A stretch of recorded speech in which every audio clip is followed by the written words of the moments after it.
जो हिंदी प्रदीप पत्रिका है इसका संपादन करने वाले कौन थे? तो कहेंगे बाल कृष्ण भट्ट थे। ठीक है। और एक आपके बहुत प्रसिद्ध हैं ये बद्री नारायण यानी कि चौधरी प्रेमधन।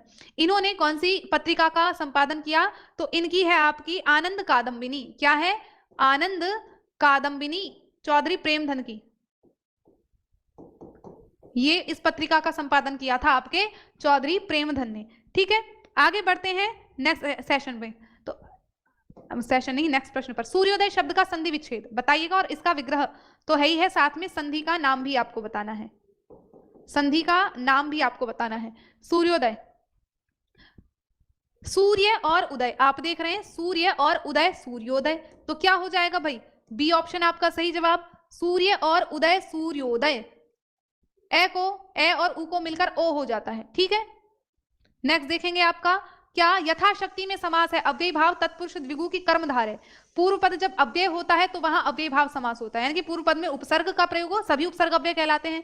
तो अगर यथा यहां पर क्या है? ये अव्यय है ना, तो यहां पर आपका अव्यय भाव समास सिंपल आपको नजर आ ही रहा है। तो यहां पर 115 का क्या हो जाएगा? ए ऑप्शन सही जवाब। ठीक है। सेशन को सभी शेयर करते रहेंगे साथ साथ। इनमें कौन सा शब्द तद्भव है? सोए तो नहीं है, नींद तो नहीं आई है, या क्लास बोरिंग तो नहीं लग रही है आप सभी को? है ना, बोरिंग लग भी रही होगी तो क्या कर लोगे बताओ? पढ़ना तो पड़ेगा ही, है ना। तो इससे बढ़िया है कि अपने आनंद में मजे ले लेकर पढ़ो अपने आप ही। भरा भौरा है ना, तो भमरा आपका तद्भव है, बाकी सभी आपके कैसे हैं? भ्रमर के ही पर्यायवाची हैं। ठीक है। और सारे तत्सम शब्द हैं। बताओ जल्दी।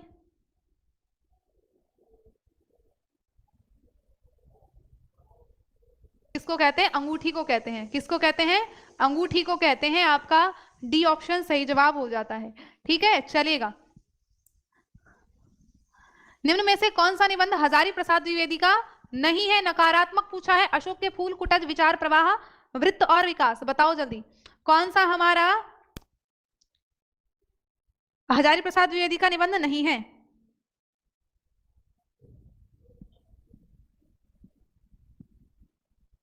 तो कहेंगे डी। किसका है ये? आपका शांति प्रसाद द्विवेदी का निबंध है। किसका है ये? शांति प्रसाद द्विवेदी का निबंध है आपका। हजारी प्रसाद द्विवेदी का नहीं है ये। तो यहां पर आपका डी ऑप्शन हो जाता है। मधुप भी भौरे को कहते हैं। ठीक है। मधुप, मधु को पान करने वाला, है ना। भौरा क्या करता है? फूलों से मधुप शहद का यानी कि उसकी मधुरता का पान करता है, शहद बनाता है। तो मधुप भी भौरे का ही पर्यायवाची है। परमाल रासो किसके द्वारा रचित है? नल्ल सिंह के लिए, नरपति नल्ल के द्वारा, चंद्र बरदाई के द्वारा, या जगनिक के द्वारा, बताओ जल्दी। परमाल रासो किसकी है?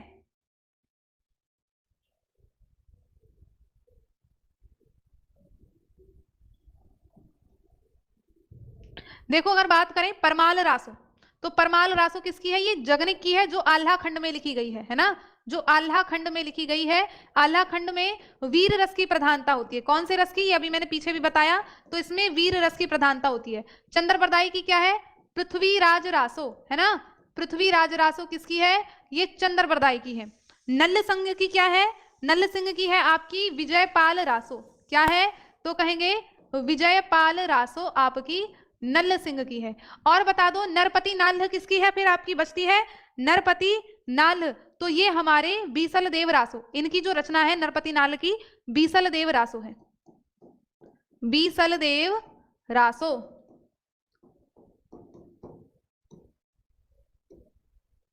आपका यहां पर डी ऑप्शन सही है। क्या है? D option.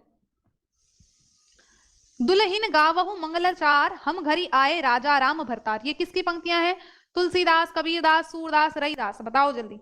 दुल्हिन आए, दुल्हिन गावहु मंगलाचार, हम घर आए भरतार।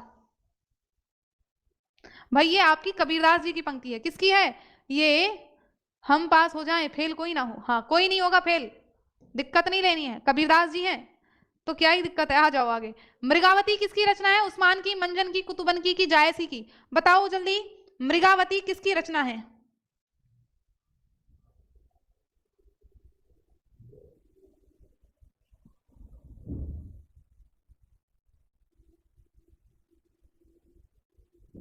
देखो मृगावती आपकी कुतुबन की रचना है। किसकी है?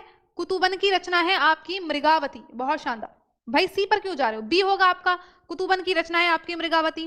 और अगर उस्मान की रचना की बात करें तो इसकी रचना का नाम है चित्रावली। उस्मान की रचना क्या है? तो इसकी रचना का आपका नाम है चित्रावली। मंझन की रचना क्या है? तो मधुमालती आपकी मंझन की रचना है, मधुमालती। जायसी आप जानते ही हैं, तो आपका आगे बढ़ते हैं नेक्स्ट प्रश्न पर कि निम्न में से शुद्ध वर्तनी वाला शब्द है अंतरराष्ट्रीय। वर्तनी शुद्धिकरण करना है। जायसी की याद नहीं है? पद्मावत, अखरावट, मलिक मोहम्मद जायसी। जायसी का पूरा नाम क्या है? मलिक मोहम्मद जायसी। मलिक मोहम्मद जायसी, पद्मावत, अखरावट। आगे चलो, वाक्य शुद्धिकरण, शब्द शुद्धि पूछी है। अंतरराष्ट्रीय, अंतरराष्ट्रीय कौन सा सही लग रहा है आपको? 122 नहीं,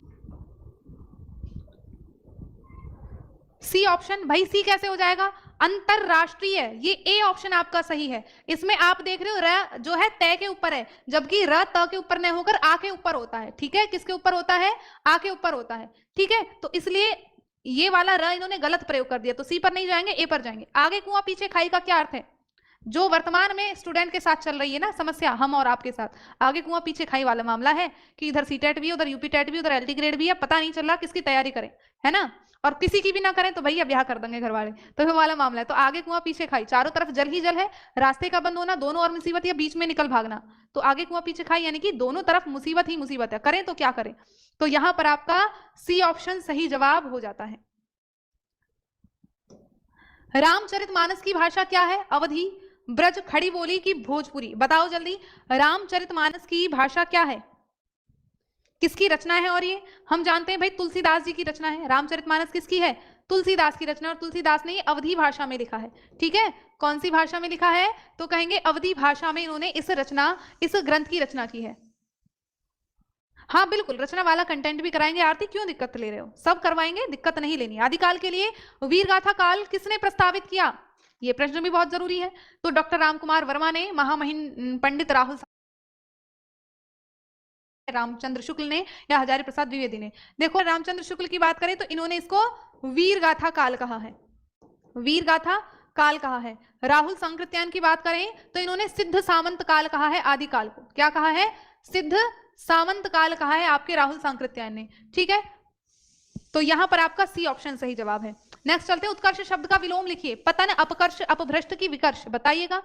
उत्कर्ष शब्द का विलोम क्या है? अपकर्ष, बी ऑप्शन आपका सही जवाब। आगे देखो, आनंद कादंबनी के संपादक कौन थे? अभी पीछे मैंने आपको बताई थी। ये आनंद कादंबनी क्या है? एक रचना है, पत्रिका है। और इस पत्रिका का संपादन किसने किया?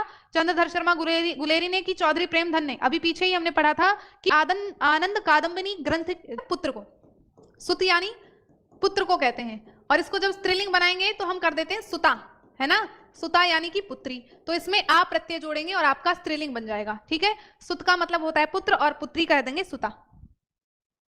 नेक्स्ट आपका, नाक का बाल होना मुहावरे का अर्थ क्या है? बताओ जल्दी। 2014 के चल रहे हैं आपके। नाक का बाल होना,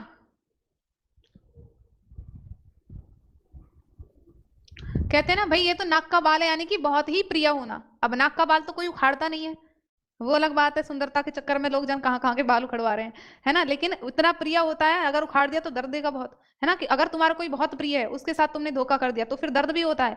तो इसलिए नाक का बाल है तो वो प्रिय ही चाहे। तो यहाँ पर आपका अधिक प्रिय होना, सी ऑप्शन सही जवाब है।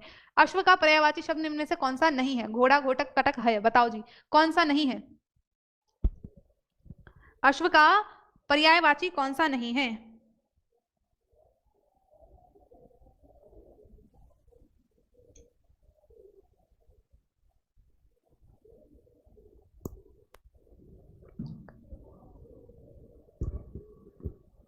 वन 131 का सी दे रही हैं, इरमा, इरम राजा।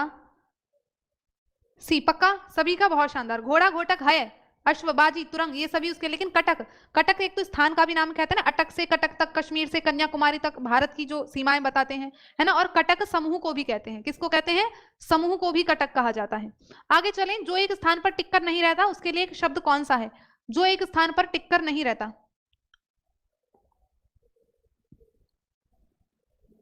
नहीं होगा यहाँ पर। ए सी ऑप्शन सही, यायावर जो टिककर नहीं रहता है, इनकी घूमता रहता है। ठीक है, अब देखो, बुंदेले हर बोलों के मुंह हमने सुनी कहानी थी, खूब लड़ी मर्दानी वो तो झांसी वाली रानी थी। इस पंक्ति के रचयिता कौन है? तो कहेंगे सुभद्रा कुमारी चौहान। कौन है? ये तो आप जानते ही हैं, सुभद्रा कुमारी चौहान इसकी लेखिका मानी जाती है। और अगले प्रश्न पर बढ़ते हैं। समास का अर्थ क्या है? बताओ जल्दी। समास का अर्थ है संक्षेप, विच्छेद, विस्तार या नवीन अर्थ। बताओ जल्दी।